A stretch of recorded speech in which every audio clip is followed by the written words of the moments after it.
ಎಷ್ಟು ಬೇಜಾರಾಗ್ತಿದೆ ಅಂದರೆ ಜೀವನದಲ್ಲಿ ಹೇಳ್ಕೊಳ್ಳೋಕ್ಕೂ ಯಾರಿಲ್ಲ, ಹೇಳಿದರೆ ಅರ್ಥ ಮಾಡ್ಕೊಳ್ಳೋರು ಯಾರು ಇಲ್ಲ. ಲೈಫ್ ಒಂಥರ ವಿಚಿತ್ರ ಆಗೋಗಿದೆ. ಎಲ್ಲೋದ್ರೂ ನೆಮ್ಮದಿ ಇಲ್ಲ. ಎಲ್ಲರದು ಬಾಧೆ ಇದೆ. ನಾವು ನಮ್ಮದೇ ಪ್ರಾಬ್ಲಮ್ ತುಂಬ ಜಾಸ್ತಿ ಅಂತ ತಿಳ್ಕೊಂಡಿರ್ತೀವಿ. ಆದರೆ ಎಲ್ಲರದು ಸೇಮ್ ಪ್ರಾಬ್ಲಮ್. ಎಲ್ಲರೂ ಮನೆ ದೋಸೆ ತೂತು ಅನ್ನೋ ಥರ.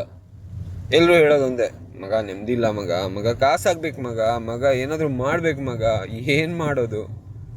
ಹಣೆ ಬರಹಕ್ಕೆ ಹೊಣೆ ಯಾರು, ಇಲ್ಲಿ ನಮ್ಮವರು ಅನ್ನೋ ಹಾಗೆ ನಾವೇನು ಮಾಡಿದ್ರು, ಏನು ಕಿತ್ತಾಗಿದ್ರು ಏನೂ ಆಗಲ್ಲ. ಎಲ್ಲಕ್ಕೂ ಸಮಯ ಕೂಡಿ ಬರಬೇಕು. ಸಮಯ ಒಂದೇ, ಅದು ನನಗೂ ಗೊತ್ತು. ಆದರೆ ಹೇಳೋದೇನೆಂದರೆ, ಪರಿಸ್ಥಿತಿ ಅನುಗುಣವಾಗಿ ನಾವು ಅಡ್ಜಸ್ಟೇಬಲ್ ಆಗಿ ಹೋಗಬೇಕು. ಟ್ರೈ ಮಾಡಿದ್ರೆ ಸುಮ್ಮನೆ ಕೂತ್ಕೊಂಡು ಏನೋ ಆಗುತ್ತೆ ಅಂತ ಹೇಳ್ಕೊಂಡು ಸುಮ್ಮನೆ ಕೂತ್ಕೊಂಡ್ರೆ ಆಗಲ್ಲ. ಟ್ರೈ ಮಾಡಬೇಕು, ಎಲ್ಲದಕ್ಕೂ ಪ್ರಯತ್ನ ಪಡಬೇಕು. ಸಿಕ್ಕಿದ್ದೆಲ್ಲ ಕೆಲಸನ ಮಾಡ್ತಾ ಇರಬೇಕು. ಸುಮ್ಮನೆ ಮನೇಲಿ ಓದ್ಲ ಹೊಡ್ಕೊಂಡು ಕೂತ್ಕೊಳ್ಳೋದಲ್ಲ.